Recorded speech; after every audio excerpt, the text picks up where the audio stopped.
Welcome to Stop Dieting and Start Living podcast. I am your coach, Natalia Rodriguez, and I will be guiding you to get in the best shape of your life for the rest of your life by combining my coaching experience with the psychology behind the human eating behaviors and some simple brain science. Get ready to be coached by me. Hello guys, and welcome to another episode. In this episode, I want you to learn the truth behind sugar addiction and how it affects your weight loss journey. I am excited to talk about sugar. People hate it, love it, they cut it out completely. I used to think that was okay and I can do that, but after a while, I wasn't, and I don't want to. So what is the truth about sugar addiction? Perhaps you fear of having it, and that is why you quit it completely, or perhaps you feel that every time you eat sugar, some days in a row, you feel you can stop eating it, so you make the conscious decision to cut it out completely. I've been there, especially on the busy days or when I feel tired, I kind of feel powerless, and like if I don't have the chocolate, I won't be okay. It feels like a need. I hear this among mommies when they get crazy days with their kids. They just need to eat something sweet, and there's no way you will stop yourself from it. Why would you? You feel like it's a need. So what a better timing to talk about this than before Halloween. I don't know about you, but in Colombia or in US especially, the tendency of eating chocolates and sweets during October is the whole month and it becomes a thing, and it gets very hard to resist, and probably not the first time, but the third or fourth time you cross into the sweets, it will be harder. For me, I used to believe that if I cut the sugar addiction, I can have this amazing body, especially after my bodybuilding competition when I cut sugar completely. I thought that was it. That's what I needed to do. And perhaps a few weeks that worked. But the rest of the year, I was constantly cutting and overindulging, thinking every time I have a piece, I will want more and more. And it is very hard to cut it completely because we have birthdays, holidays, Christmas. And I realized that all my favorite foods involve sugar, like cookies, chocolates, cakes, even dark chocolate, ice cream. So that is why we can keep the temptation. The good news is that in reality, sugar has nothing to do with weight loss and it isn't an addiction because I managed to keep my body weight now and many of my clients too by having sugar on daily basis. Yeah, I eat sugar on daily basis. So sugar addiction, let's see why it's not an addiction but more like a conspiracy.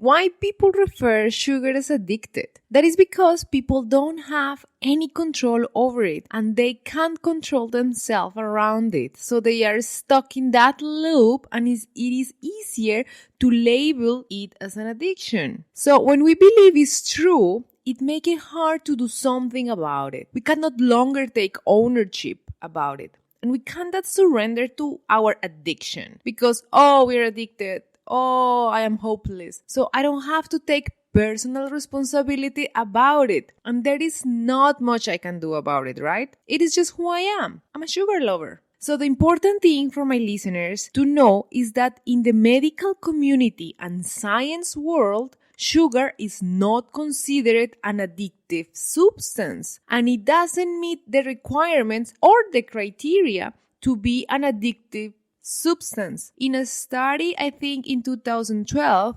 overweight adults didn't show any neurological profile that actually resemble addiction at all. So it is not even recognized in the medical community whatsoever. These are just like buzzwords that we see and hear within the diet and fitness industry to make us feel powerless, telling us we need to adopt the all or none mentality. In this case, cut it out completely. Obviously, in highly palatable foods, like very tasty ones, affects the brain. But there is a difference between sugar and drugs. And some of these classic signs to withdraw from sugar, for example, are not the same as withdrawing from, let's say, alcohol, heroin, or meth. So people can die from actually drug addiction, but not if they stop eating a cake. So definitely not gonna die for it. So you don't see the time commitment for their addiction between a sugar addict or a drug addict. Like they are constantly looking for it. Levels of desperation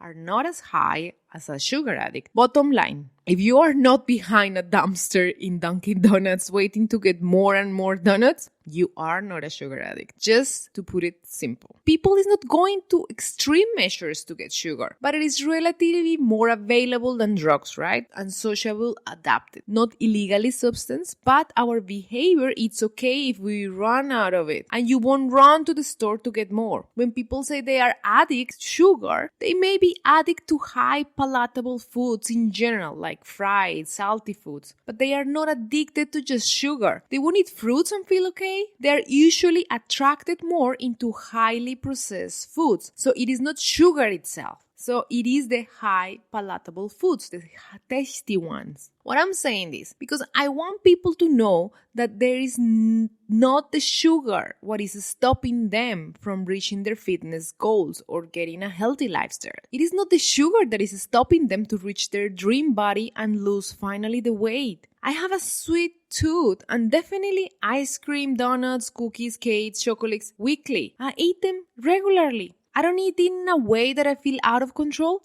because I give myself permission to eat them regularly. So I am not longer feeling that compulsion to eat a whole bag of cookies and keep going. And I think that is the real mountain that people need to climb to get rid of the none or all mentality and find that gray area mindset where we should be living it. Life is not perfect because otherwise it becomes obsession and becomes like a forbidden fruit. More we deny ourselves, more we will create the tendency to crave and think about it. And with that obsession is when you call yourself an addict and you try to deny it and reject it and restrict, and then more you will want it. Like as soon as you start a diet, more you will want to eat what you can have, even if before you didn't eat it regularly. Probably you had chocolate in your pantry for a whole year, but then you start dieting, now you want to eat it. That happened to me. So it is the deprivation and restriction mindset, not allowing ourselves to eat it regularly in small doses. Then it will lose the novelty and it will take it out of that pedestal that is sitting on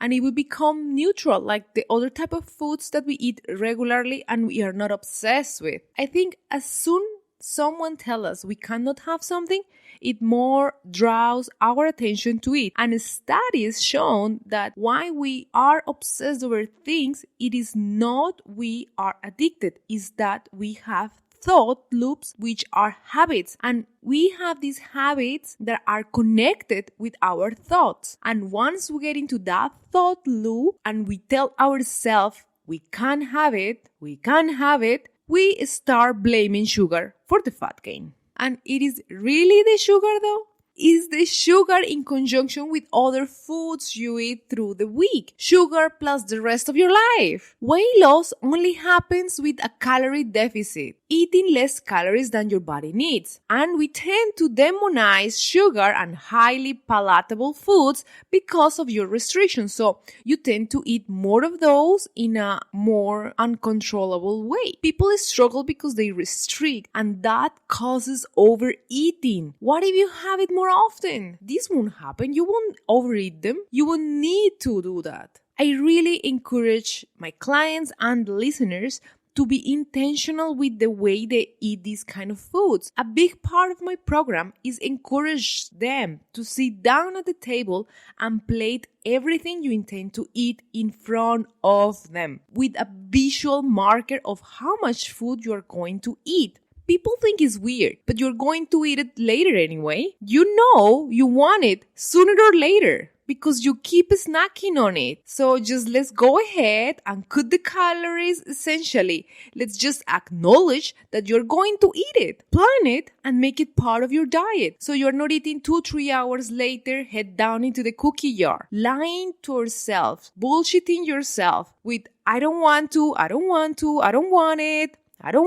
But yes, you do. You are going to eat it. It is just a matter of time, especially if you have been craving it. That willpower, it has a limited resource. It will burn down as it progresses, and then we wake up in a bed full of Oreo crumbs or something like that. So, if you can't be intentional about it and start practicing to eat it in small portions, eventually the novelty and specialness about these foods will start disappearing and you really don't think about it anymore. And when you do have the opportunity to have a slice or birthday cake, it is a good chance that you won't want to eat the whole thing. Or if you do, at least you will enjoy it.